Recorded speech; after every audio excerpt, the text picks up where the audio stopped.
अस्सलाम वालेकुम नाज़रीन, मैं ਤੁਹਾਡਾ ਹੋਸਟ ਅਮਰ ਸੁਲ ਕੰਬੋਜ। ਤੁਸੀਂ ਦੇਖ ਰਹੇ ਹੋ मेरा YouTube ਚੈਨਲ ਅਮਰ ਸੁਲ ਅਫੀਸ਼ੀਅਲ ਤੇ Facebook पेज पंजाब ऑफिशियल। अच्छा नाज़रीन, जैसा कि ਤੁਹਾਨੂੰ ਮਾਲੂਮ ਹੈ ਕਿ ਗੰਦਮ ਹਾਰਵੈਸਟਿੰਗ ਮੁਕੰਮਲ ਹੋ ਚੁੱਕੀ ਹੈ, ਲੇਕਿਨ ਮਾਰਕੀਟ ਦੇ ਵਿੱਚ ਜਿਹੜਾ ਕਿ ਗੰਦਮ ਵੇਖਣ ਦਾ ਜਿਹੜਾ ਕਿ ਹੈ ਗੰਦਮ ਨਾ ਹੋਣ ਦੇ ਬਰਾਬਰ ਇਸ ਟਾਈਮ ਮਾਰਕੀਟ ਦੇ ਵਿੱਚ ਨਜ਼ਰ ਆ ਰਹੀ ਹੈ। ਉਸ ਦੀ ਕੀ ਬੜੀ ਵਜ੍ਹਾ, ਉਸ ਦੀ ਦੋ ਤਿੰਨ ਬੜੀ ਵਜ੍ਹਾ ਨੇ ਜਿਹੜੇ ਕਿ तमाम ਕਿਸਾਨਾਂ ਨੂੰ, ਤਾਜਰਾਂ ਨੂੰ ਤੇ तमाम ਜਿਹੜਾ ਕਿ ਤਕਰੀਬਨ ਹਰ ਬੰਦੇ ਨੂੰ ਪਤਾ ਹੈ ਕਿ ਮਾਰਕੀਟ ਦੇ ਵਿੱਚ ਗੰਦਮ ਜਿਹੜੀ ਕਿ ਉਹ ਨਜ਼ਰ ਕਿਉਂ ਨਹੀਂ ਆ ਰਹੀ। ਗੰਦਮ ਨਾ ਨਜ਼ਰ ਆਉਣ ਦੀ ਵਜ੍ਹਾ ਇਹ ਹੈ, ਮੇਨ ਵਜ੍ਹਾ ਇਹ ਹੈ ਕਿ ਜਿਹੜੀ ਕਿ ਕਿਸਾਨਾਂ ਨੇ ਆਪਣੀਆਂ ਮੁxtਲਿਫ ਆਨਲਾਈਨ ਦਰਖਾਸਤਾਂ ਜਿਹੜੀ ਕਿ ਹੁਣ ਹਕੂਮਤ ਦੀ ਪੁਲਿਸ ਦੇ ਮੁਤਾਬਿਕ ਦਰਖਾਸਤਾਂ ਦੇਣ ਦਾ ਅਮਲ ਸੀ, ਉਸ ਦੇ ਵਿੱਚ ਕਿਸਾਨਾਂ ਨੇ ਆਪਣੀਆਂ ਦਰਖਾਸਤਾਂ ਜਮ੍ਹਾਂ ਕਰਵਾਈਆਂ ਸੀ, ਜਿਸ ਦੇ ਵਿੱਚੋਂ ਤਕਰੀਬਨ ਲੱਖਾਂ ਦੀ ਤਾਦਾਦ ਨਾਲ ਦਾ ਜਿਹੜੀ ਕਿ ਕਿਸਾਨਾਂ ਦੀ ਦਰਖਾਸਤਾਂ ਮੁਸਤਰਦ ਕਰ ਦਿੱਤੀਆਂ ਗਈਆਂ ਨੇ ਤੇ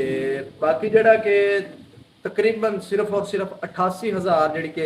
ਇਹ ਦਰਖਾਸਤ ਆ ਉਹ ਐਕਸੈਪਟ ਕੀਤੀ ਗਈ ਨੇ, ਉਹ ਮਸੂਲ ਕੀਤੀਆਂ ਗਈਆਂ ਨੇ, ਜਿਨ੍ਹਾਂ ਨੂੰ ਮਨਜ਼ੂਰ ਕੀਤੀਆਂ ਗਈਆਂ ਨੇ 88,000। ਤੁਸੀਂ ਅੰਦਾਜ਼ਾ ਕਰੋ ਆਪਣੇ ਪਾਕਿਸਤਾਨ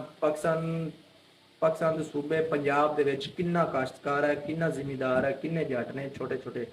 ਤੇ 88,000 ਜਿਹੜੀ ਕਿ ਦਰਖਾਸਤਾਂ ਨੇ ਉਹ ਵੀ ਮੈਨੂੰ ਕਨਫਰਮ ਹੈ ਕਿ ਜਿਸ ਤਰ੍ਹਾਂ ਕਿ ਉਹ ਵੀ 88,000 ਵੱਡੇ ਜਿਹੜੇ ਵੱਡੇ ਫਾਰਮਰ ਨੇ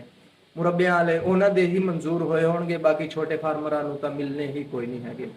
ਬਾਕੀ ਅੱਲਾਹ ਪਾਕ ਜਿਹੜਾ ਕਿ ਕਿਸਾਨਾਂ ਦੇ ਹਾਲ ਦੇ ਉੱਤੇ ਰਹਿਮ ਕਰਮ ਕਰੇ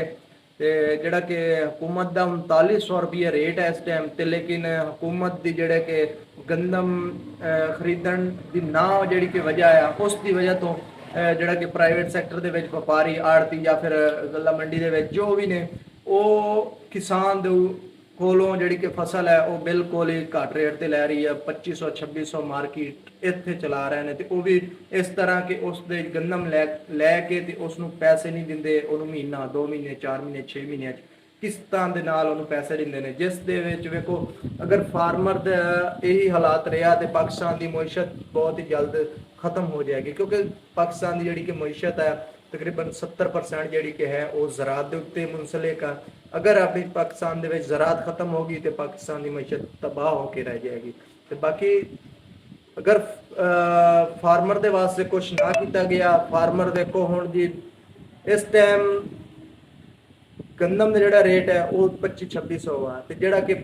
ਗੰਦਮ ਦੇ ਉੱਤੇ ਅਖਰਾਜਾਤ ਨੇ ਉਹ ਤੁਸੀਂ ਆਪ ਦੇਖ ਲਓ, ਠੇਕੇ ਨੇ ਉਹ ਬਹੁਤ ਜ਼ਿਆਦਾ ਵੱਧ ਗਏ ਨੇ। ਫਿਰ ਉਸ ਤੋਂ ਬਾਅਦ ਜ਼ਰੀਆ ਜਿਨਾਸ ਦੇ ਜਿਹੜੇ ਰੇਟ ਕੰਮ ਹੋ ਗਏ ਨੇ ਤੇ ਉਸ ਤੋਂ ਬਾਅਦ ਜਿਹੜਾ ਕਿ ਫਰਟੀਲਾਈਜ਼ਰ ਦੇਖ ਲਓ, ਸਰਕਾਰੀ ਰੇਟ 3600 ਰੁਪਈਆ ਸੋਨਾ ਯੂਰੀਆ ਦਾ ਤੇ ਮਾਰਕੀਟ ਦੇ ਵਿੱਚੋਂ 5600 ਰੁਪਏ ਮਿਲ ਰਹੀ ਆ, ਤੇ ਗੰਦਮ ਦਾ ਸਰਕਾਰੀ ਰੇਟ 3900 ਰੁਪਈਆ ਤੇ ਗੰਦਮ ਮਾਰਕੀਟ ਦੇ ਵਿੱਚ 2600 ਰੁਪਏ ਸੇਲ ਹੋ ਰਹੀ ਆ। ਦੇਖੋ ਕਿਸਾਨ ਨਾਲ ਜ਼ੁਲਮ। ਤੇ ਜਿਹੜਾ ਕਿ ਆਬਾਸ਼ੀ ਦੇ ਲਈ ਟਿਊਬਵੈਲ ਜਿਹੜਾ ਕਿ 1 ਘੰਟਾ ਜਿਹੜਾ ਕਿ ਉਹ 1500 ਰੁਪਏ ਦਾ ਜਿਹੜਾ ਕਿ 1 ਘੰਟਾ ਜਿਹੜਾ ਕਿ ਉਹ ਫਾਰਮਰ ਕਿਸਾਨ ਨੂੰ ਪਾਣੀ ਮਿਲ ਰਿਹਾ ਆ। ਤੇ ਇਸੇ ਤਰ੍ਹਾਂ ਹੀ ਦੇਖ ਲਓ ਜਿਹੜੀ ਦੂਸਰੇ ਡੀਜ਼ਲ ਇਤਨਾ ਮਹਿੰਗਾ 300 ਰੁਪਏ ਲੀਟਰ ਫੀ ਡੀਜ਼ਲ, ਕਿਸਾਨ ਕਿੱਧਰ ਜਾ ਰਿਹਾ? क्या उसने जड़ा कि अपना हल नहीं वहाने, उन्हें अपनी ज़मीन की तैयारी नहीं करानी, बगैर डीजल तो हो जानी है, या फिर किधरे ट्यूबवैल वगैरह जेडे उन्होंने के चलाने ने उस किस चीज़ से चलान। बाकी दुआ करो कि अल्लाह पाक जड़ा कि